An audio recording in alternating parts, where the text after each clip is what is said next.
Já estamos no estádio dos Aflitos, onde o Náutico conseguiu uma boa vitória sobre o Guarani. Derlei aproveitou a sobra e fez o primeiro.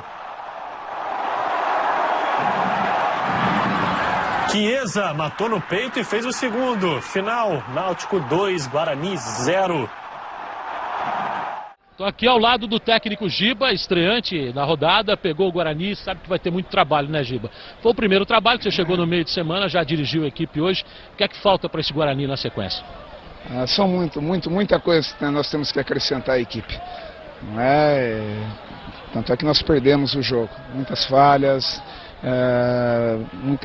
pouca velocidade nas jogadas. Enfim, nós temos detalhadamente melhorar a equipe, melhorar individualmente a performance de cada atleta para podermos, no coletivo, no seu conjunto, darmos um padrão para a equipe, um desenvolvimento melhor no futebol desse time. Ô Giba, a gente percebe que o Guarani trouxe 18 jogadores. Eu falei com a direção, disse que talvez, se você achar necessidade, vem mais gente. Isso tudo com o campeonato em andamento. Eu sinceramente, eu não vejo, pelo menos nesse momento, na minha avaliação, tá? Não é qualidade, não é isso. Tá? Eu vi alguns defeitos, por exemplo, tempo de bola, meu zagueiro marcando tempo de bola errado, se vocês observarem as jogadas, o lance do primeiro gol, ou pelo menos uns 2 contra-ataques do Náutico aqui.